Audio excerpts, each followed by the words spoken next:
तो आज हम लोग क्या पढ़ने जा रहे हैं, instrument amplifier using 3 op amp. ठीक है, तो इसके पहले हम लोग कौन कौन सा चीज़ देख लिए थे, instrument amplifier using 2 op amp और instrument amplifier using 1 op amp, ये हम लोग का हो गया था। आज का टॉपिक क्या है हम लोग का, instrument amplifier using 3 op amp. और आपको सर्किट डायग्राम दिख रहा है, ठीक है। पहले लैंग्वेज को मैं बाद में पढ़ूंगा, पहले आप इसको देखिए कि इसमें 3 ऑप एम्प दिखाई दे रहा है। थोड़ा देखने से ही कॉम्प्लिकेटेड सर्किट लगता है, ऐसा लगता है कि इतना कॉम्प्लिकेटेड सर्किट बनाएंगे कैसे और इतना कॉम्प्लिकेटेड सर्किट को हम लोग मतलब कैसे सॉल्व करेंगे। नहीं, कुछ नहीं है, देखने में खाली बड़ा लग रहा है। 5 से 10 मिनट के इस क्लास में अभी आपको समझ में आ जाएगा कि एग्जैक्टली इतना आसान है कि तुरंत बन जाएगा, ठीक है। और बहुत ज़्यादा लंबा चौड़ा इसका डेरिवेशन भी नहीं है। लेकिन सबसे पहले ये बताइए, यहाँ मैंने लिखा है A1, मतलब ये एक ऑप एम्प है। A मतलब ऑप एम्प को इंडिकेट कर रहा है, A2 भी ऑप एम्प इंडिकेट कर रहा है और A3। तो कितने ऑप एम्प यूज हुए, 3। तो मैंने लिखा है here 3 op amp A1, A2 and A3 are used. देखिए A1 में हमने V1 सप्लाई दिया है, माइनस में दिया है, किस में दिया है, इसको इन्वर्टिंग एम्पलीफायर बोलते हैं। क्या बोलते हैं, इसलिए मैंने लिखा है A1 is inverting amplifier. A2 में प्लस में दिए हैं V2 सप्लाई, इसलिए इसको बोलेंगे नॉन इन्वर्टिंग एम्पलीफायर। लेकिन A3 में दोनों में दे रहे हैं, जब भी अगर आप दोनों में सप्लाई देने लगें तो इसको हम लोग, ठीक है, डिफरेंशियल एम्पलीफायर बोलते हैं। क्या बोलते हैं, चलिए यहाँ तक हो गया। तो अब आगे है सर इसका डेरिवेशन, और हमें पढ़ाना है इंस्ट्रूमेंट एम्पलीफायर, IA पढ़ने जा रहे हैं हम लोग। इंस्ट्रूमेंट एम्पलीफायर क्या करता है कि इन्हीं दो लोगों का अंतर निकालता है। क्या करता है, दो लोगों का डिफरेंस, यानी V आउट में डिफरेंस आना चाहिए, ठीक है। V2 और यहाँ V1 है, तो यहाँ से जो आउटपुट मिलेगा वो अलग मिलेगा और यहाँ जो आउटपुट मिलेगा वो अलग मिलेगा। जो दोनों का आउटपुट होगा उन्हीं का ये अंतर निकाल के देगा। अगर मान लिया कि यहाँ V1 है तो यहाँ जो आउटपुट निकलेगा Vout1 निकलेगा, ऐसा मानते हैं, और यहाँ निकलेगा Vout2 निकलेगा। दो को आउटपुट वोल्टेज मिलेगा और यही दो आउटपुट वोल्टेज अब इसका इनपुट हो जाएगा और ये इसका इनपुट हो जाएगा, और फिर इसका कैलकुलेशन अलग करेंगे तो हमें कुछ ना कुछ आउटपुट मिलेगा और आउटपुट में इन दोनों का अंतर मिलेगा। उसमें मिलेगा V01 माइनस V02 और उसमें कुछ रेसिस्टेंस लगे रहेंगे। ये तो हम बोल दिए, बट इसको डेराइव करना ज़रूरी है। चलिए तो डेरिवेशन सीखते हैं। चलिए अच्छे से पहले इस डेरिवेशन में कुछ कुछ बातों को ध्यान रखना होगा। तो सुनिए, यहाँ एक बिंदु दिख रहा है, यहाँ एक बिंदु दिख रहा है, यहाँ एक बिंदु दिख रहा है। इसको हम लोग नोड A मानते हैं और यहाँ का वोल्टेज VA मान लेते हैं, ठीक। इसको नोड B मानते हैं और यहाँ का वोल्टेज VB मान लेते हैं। कोई दिक्कत नहीं। चलिए आगे बढ़ते हैं। थोड़ा धीरे धीरे समझ रहे हैं, आराम से समझना है, क्योंकि ये एक बार समझ में आ गया, देखने में लगता है खाली कॉम्प्लिकेटेड, इतना आसान है कि तुरंत बनेगा 5 से 7 मिनट में। चलते हैं। सबसे पहले करंट यहाँ से फ्लो कराइए। मैंने बोला था कि करंट कहीं से भी स्टार्ट कर सकते हैं आप, आपकी मर्जी है। मैं यहाँ से करंट निकाला, इस करंट की वैल्यू मैं I ले रहा हूँ या I1 ले रहा हूँ। क्या ले रहा हूँ, चलिए यह करंट यहाँ जाएगा। ध्यान से देखिएगा, करंट यहाँ से आना शुरू हुआ, आ रहा है आ रहा है आ रहा है, यहाँ आया। तो जैसा कि आप लोग को पढ़ाया जाता है कि जहाँ भी रास्ता बदलेगा करंट बदलेगा, तो यहाँ आने के बाद दो जगह, इधर भी जाएगा करंट और नीचे भी करंट जाएगा, हाँ कि ना। लेकिन अचानक याद आया कि भारती सर ही पढ़ाए हैं कि नेगेटिव फीडबैक, फीडबैक देख रहे हो, हाँ, और इसके अंदर अगर करंट गया तो सारा करंट जीरो हो जाता है। अरे बहुत बार ऐसा पढ़े हो, याद दिलाते हैं, ठीक है। ये देखिए माइनस होता है और फीडबैक रेसिस्टेंस से करंट आता है, और इस रास्ते में इधर जो करंट गया माइनस के अंदर, अरे या प्लस के अंदर, कोई भी करंट चाहे प्लस में जाए पाइन, इसके अंदर गया वो कैसा करंट हो जाता है, जीरो, क्योंकि अंदर में इन्फानाइट रेसिस्टेंस है। इसका मतलब इसके अंदर इन्फानाइट रेसिस्टेंस होने के कारण यहाँ करंट जीरो हो जाएगा। अरे हाँ जी, अब दिमाग लगाओ, ये करंट आ रहा था, इधर बोले जाओ भाई तुमको कुछ करंट देते हैं, बोला ना ना हम नहीं लेंगे, जीरो करंट, इधर जीरो करंट, तो इधर टोटल करंट इधर नहीं आ जाएगा।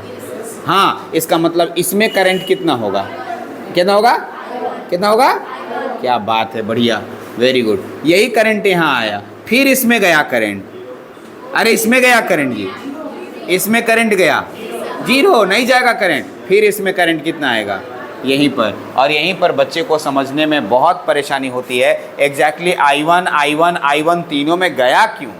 तो आपको बताना होगा कि इस रास्ते में करंट नहीं जाता है, इस रास्ते में करंट नहीं जाता है। यहाँ तक में कोई दिक्कत, चलिए धीरे धीरे बढ़ रहे हैं। अब आइए, हम लोग यहाँ पर का, ठीक है, एक नोड वोल्टेज यहाँ वी ए नोड है, वी ए नोड है ना जी, अच्छा वी ए नोड है, ठीक है। तो हर जगह हम लोग तीनों जगह, ठीक है, नोड वोल्टेज नोड निकालते हैं, तीनों जगह नोड निकालते हैं। ओके, यहाँ का जो करंट है वही करंट यहाँ का भी है, अरे हाँ कि ना, अरे जो इसमें जा रहा है वही इसमें जा रहा है, वही इसमें जा रहा है, तीनों का करंट बराबर है। अच्छा एक बात बताइए, यहाँ करंट कैसे निकालिएगा, यहाँ से यहाँ करंट कैसे निकालिएगा? करंट का फॉर्मूला I बराबर, अरे I1 बराबर बोलो, नाउ, यहाँ नाउ करके करना आगे, नाउ, हाँ I1 बराबर, I1 V02 माइनस VA बटा R1, V02 माइनस VA बटा R, यस वेरी गुड, यहाँ तक हुआ। चलिए, अच्छा ये भी तो I1 ही है, तो यहाँ कैसे निकालिएगा? VA माइनस VB बटा RG, कोई प्रॉब्लम नहीं। अच्छा फिर बराबर करोगे, अच्छा क्या लिखोगे? VB माइनस V01 बटा में, यहाँ तक में कोई दिक्कत नहीं? हाँ नहीं सर कोई दिक्कत नहीं, ये समझ में आया कि I1 को ही ये कहते हैं और ये भी I1 ही है और ये भी I1 है, इसलिए सब बराबर हो गया। RG आपकी मर्जी, आप क्या लेना चाहती हैं, ऐसा कोई जरूरी नहीं कि RG का मतलब कुछ खास मसला हुआ। हाँ ले जी, अरे ले लेंगे हम, अभी थोड़ी देर के बाद वही काम करने वाले हैं। एक्सप्रेशन में चलते जाइए, जब एक्सप्रेशन हार्ड लगने लगेगा सब रेसिस्टेंस बराबर मान लीजिएगा। ऐसा कहीं कोई नहीं कहा है कि इसका मान इतना ही रखना है, ठीक है। अब सुनिए, हम ई दोनों को लेके चल रहे हैं एक बार, अरे एक बार क्यों? क्योंकि इसमें V02 है, अरे इसको और इसको, और फिर एक बार इसको और इसको लेके चलेंगे क्योंकि इसमें V01 है, अरे हाँ जी। नाउ ठीक है, इसको ऐसा कर सकते हो, अगर तुमको समझाने का मन है तो इसको कर देना फर्स्ट पार्ट, अरे हाँ जी, इसको कर देना सेकेंड और इसको कर देना, हाँ समझाने के लिए, फ्रॉम 1 and 2, फ्रॉम 1 and 2, एक और दो से, एक और दो को लीजिए, ठीक है, एक और दो को लीजिएगा। एक और दो में क्या लिखा देखिए, V02 माइनस VA बटा R1, ठीक है, बराबर VA माइनस VB बटा RG। कोई प्रॉब्लम बाबू? नहीं सर, ठीक। अरे मेरा मकसद क्या है भुला गए, अरे मकसद है यहाँ का V02 निकालना, क्या निकालना? क्योंकि यही V02 इसमें जाएगा और फिर इस वाले को अलग से सॉल्व करेंगे हम लोग, क्या कहते हो? चलिए तो V02 निकालते हैं, V02 निकालें। चलिए यहाँ से ऐसे घेरे, पहले यहाँ बनाएंगे फिर इधर जगह है उसमें लेंगे। चलिए इधर आइएगा, तो V02, पहले तो ये बताओ कि ई वाला नोड इससे कनेक्टेड है ना, तो ये वाला कनेक्टेड V2 से तो है। हाँ याद कीजिए, जब हम लोग पढ़ा करते थे तो यहाँ से कनेक्शन ऐसे देखते थे और इसका कनेक्शन आगे चल के किससे होता था? V2 से। इसका मतलब VA का मान किसके बराबर है? अरे लिख देना फ्रॉम सर्किट से, यहाँ से ऐसे कर दोगे तो अच्छा समझ में आ जाएगी, मैथ नहीं करेगा। फ्रॉम सर्किट से क्या पता चल रहा है? VA बराबर किसके बराबर हुआ? V2। और बताओ VB किसके बराबर होगा? V1 के। इसका मतलब VB किसके बराबर हो जाएगा? अब आइए दोनों मान इसमें रख दीजिए, रखिए तो क्या मिलेगा देखिएगा, V02 माइनस VA का मान क्या है जी? V2, अरे हाँ जी, बट्टा उसके बाद क्या है? R1 बराबर, यहाँ पर देखो VA का मान क्या है? V2 माइनस V1 बटा में क्या है? RG। कुछ समझ में आया? हमें यहाँ से V02 निकालना है, तो एक काम करेंगे, R1 और RG को बराबर कर देते हैं। अरे कट जाएगा, अपने आप निकल जाएगा, निकाले ना। चलिए निकालते हैं। लेट मान लो R1 बराबर RG, अरे हाँ जी, R1 बराबर RG। तो जैसे ही ऐसा मानिएगा तो आपको क्या मिलेगा देखिएगा, V02 माइनस V2 बटा में क्या मिला? R1 बराबर, यहाँ क्या होगा? V2 माइनस V1 बटा में R1 कर दिए, ये कट गया जी। हाँ अब बताओ क्या बचा? V02 और इधर भेज देते हैं बराबर, इसको उधर भेजें तो ये प्लस में होगा 2V2 माइनस V1। इसको इक्वेशन नंबर 1 मान के छोड़ दो, 1 तो कहीं नहीं माने हो, इसको A मान लो। क्या मान लेंगे? हो गया, V02 निकल गया। अब आओ फ्रॉम, इससे फिर आएंगे 2 और 3 को लेके चलो। अरे हाँ जी, तो लिखेंगे फ्रॉम 2 एंड 3, 2 और 3 को लेके चलते हैं। चलें, तो 2 और 3 से क्या मिलेगा आपको, लाइए जी। अरे पहले पूरा लिखो जी, VA माइनस VB बटा में RG बराबर VB माइनस V01 बटा में कितना R1। अब आओ सॉल्व करो, VA का मान कितना है V2, यहाँ लिख देंगे V2 माइनस, ठीक है एक बार देख लो तो रेड पेन आ रहा है, रेड पेन ठीक आ रहा है, कहीं धुंधला तो नहीं है। अच्छा चलिए, V2 माइनस क्या V1 डिवाइडेड बाय RG रहने देते हैं, ठीक है RG बराबर VB का मान कितना है V1 माइनस क्या होगा V01 बटा में कितना R1। कोई प्रॉब्लम नहीं, आपको फिर से लिखना है, लेट मान लो RG बराबर R1 मान लिए तो क्या हो जाएगा बताओ, V2 माइनस V1 बराबर V1 माइनस V01। अरे हाँ जी, अब कटेगा, यहाँ से देखो सुनो, यहाँ से सुनो, V01 निकाल सकते हो, ये उधर जाएगा, ये उधर जाएगा, ये इधर आएगा, ठीक है क्या हो जाएगा बताओ, V01 बराबर 2V1 माइनस V2। अरे हाँ कि ना, हाँ जी, इसको इक्वेशन नंबर B मान लेंगे। कोई प्रॉब्लम यहाँ तक नहीं। अब आपके पास क्या बचा, कुछ नहीं, अब आराम से बनेगा सर क्वेश्चन क्या बनेगा, यहाँ से जो सप्लाई आ रहा है उसका नाम है V02 और यहाँ से जो सप्लाई आ रहा है इसका नाम है V01, क्योंकि अब जगह नहीं है, ठीक है इसलिए हम लोग इसका कैलकुलेशन यहाँ तक रोकेंगे और हम लोग अब क्या करेंगे, ये वाला खाली सर्किट लेंगे और इसमें V02 सप्लाई लेंगे और इसका नाम V01 लेंगे और इसका पूरा कैलकुलेशन करके हम आपको फिर से दिखाएंगे इस वाले सेक्शन का, ठीक है। तो चलते हैं, इतना नोट कीजिए और फिर हम लोग आगे बढ़ते हैं, फिर से कैलकुलेशन करते हैं।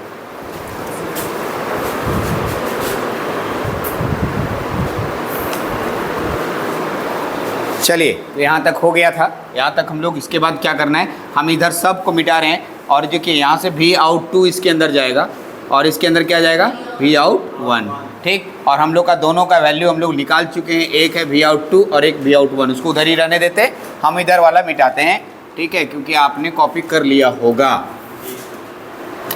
अब आइए इसको भी मिटा रहे हैं क्योंकि ये सब पार्ट हम लोग बना चुके हैं अभी, ठीक है, और पूरा सर्किट मेरे पास ऐसा दिखने लगेगा। अब आप देख सकते हैं हमारे पास कुछ सर्किट ऐसे मिलेंगे, ठीक है, तो आपको भी इसी तरीके से, ठीक है, फिर से ये सर्किट बनाना पड़ेगा, यानी आपको बताना होगा कि ये सर्किट मैंने बनाया और यहाँ पर एक गोल से गोला दिखा दीजिएगा, इसका लिख दीजिएगा V0, इधर से कौन आ रहा था ऊपर वाला में 2 और यहाँ कौन आ रहा था V01।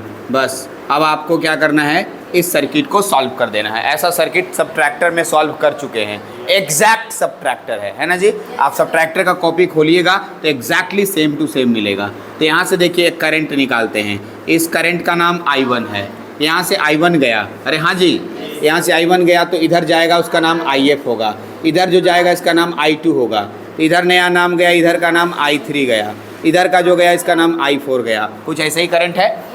हम लोग ये पढ़े थे कि इस वाले नोड को VA मानते हैं, ठीक है, VA मान चुके थे पहले, इसलिए अब इसका VA मत मानिए, VP मान लीजिए और V जो भी हो, VP और VX मान लेते हैं, VP और कोई भी मान सकते हो, तो नोड मानना है हमें।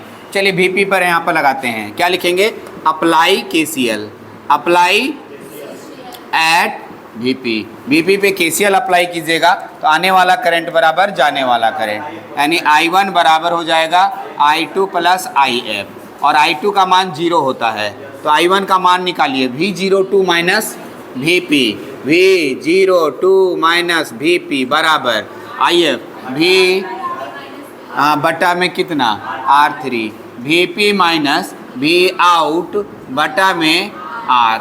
हाँ जी, चलिए यहाँ तक आया। हम लोग इन दोनों को बराबर लेके चलेंगे, लेट मान लो, ठीक है, R3 बराबर R। अरे हाँ जी, चलिए तो हम लोग के पास क्या होगा, V02 माइनस VP बराबर VP माइनस Vout। एक और बात, ये VP का कनेक्शन VX के साथ है, अरे VP का कनेक्शन यस, तो लिख सकते हैं हियर, यहाँ पर VP का कनेक्शन VX के साथ है, इसलिए VP बराबर VX हो जाएगा।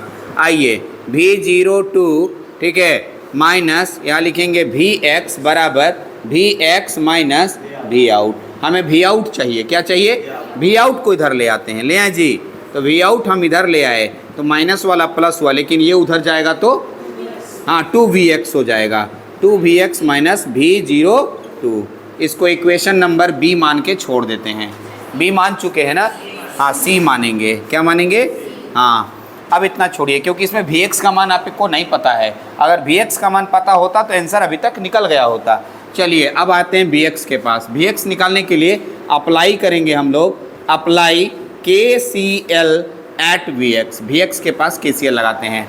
जैसे ही vx के पास KCL लगाइएगा, इधर से करंट आ रहा है। कौन करंट आ रहा था? I2 बराबर I3 प्लस I4। I2 का मान 0 होता है ना जी?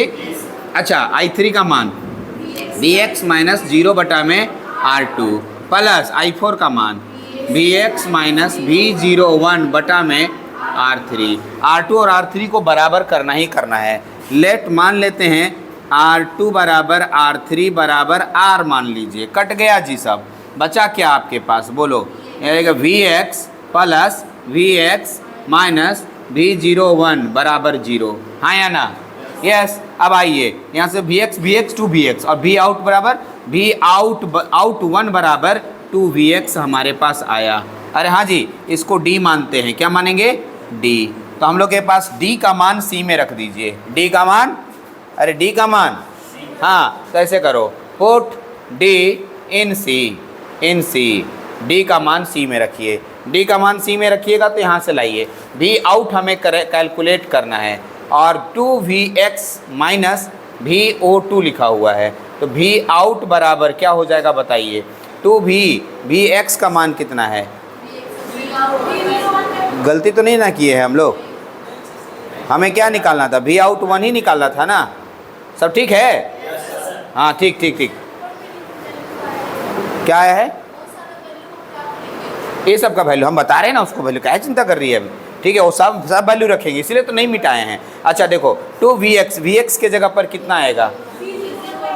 हाँ यहाँ देखो गलती हो गई, देखो हमें Vx का वैल्यू निकालना था ना जी। हाँ रुक जाओ। यहाँ से Vx का वैल्यू निकालोगे तो कितना हो जाएगा? V01/2। इसको मानेंगे D, है ना? अब इसको D को हाँ अरे ठीक है। अब आइए तो यहाँ क्या लिखाएगा? 2 इंटू Vx का मान क्या हो जाएगा? V01 बटा में कितना? 2 माइनस V02। ये 2 कट गया जी। हाँ अब क्या बचेगा? V आउट बराबर V01 माइनस V02। ये मेरा फाइनल आंसर हुआ। लेकिन क्योंकि स्टूडेंट का कहना है सर इन दोनों का क्या करेंगे और इस सब का क्या करेंगे? अरे नहीं, V आउट बराबर, ये तो हम इसको माने, इसका मान निकाल चुके हो तुम। V आउट क्या लिखे हो बोलो? 2V1 minus V2 bracket closed, फिर माइनस लिखोगे V02 का मान 2V2 माइनस V1। अब इसको कैलकुलेट करोगे V आउट बराबर, अब बोलो 2V1 minus V2 minus 2V2 minus plus V1। अरे हाँ जी, अब आप सोल्व करो इसको तो देखो यहाँ से 2V1 में से V1 जोड़ दोगे, हाँ और भी जोड़ोगे तो 3V2 और यहाँ से V आउट बराबर हमारे पास क्या हो जाएगा? 3V1 minus V2। बस यही मेरा डिफरेंस, यही मेरा आई एम्पलीफायर का फाइनल आउटपुट हुआ। क्योंकि हम लोग जो इनपुट में V1 V2 दिए थे, हाँ जी, और इंस्ट्रूमेंट एम्पलीफायर हमेशा डिफरेंस करता है, इसलिए मेरा फाइनल आंसर हुआ। यही इंस्ट्रूमेंट 3 ओपैम वाले इंस्ट्रूमेंट एम्पलीफायर का इतना फाइनल आंसर होगा। This is the output, final output. ठीक है, उम्मीद है आपको समझ में आ गया होगा कि मैं कैसे कैलकुलेशन किया। देखने में लंबा लगता है, कुछ है नहीं, सब तो एक ही जैसा पुराना वाला को ही हम लोग बना रहे हैं। तो चलिए ठीक है, इसको पूरा अच्छा से कॉपी कीजिए। हाँ पहला वाला V1 माइनस V2 हो गया 1 ओपैम में। 2 ओपैम में क्या हो जाता था? 2 इंटू V1 माइनस V2 और 3 ओपैम में 3 इंटू V1 माइनस V2। तो उसे पकड़ में आ जाएगा कि अच्छा ऐसा होता है। एकदम सही ट्रिक पकड़ा तुम। ठीक है, तो चलिए इस वीडियो में इतने रखते हैं, अगले वीडियो में बात करेंगे। Thank you.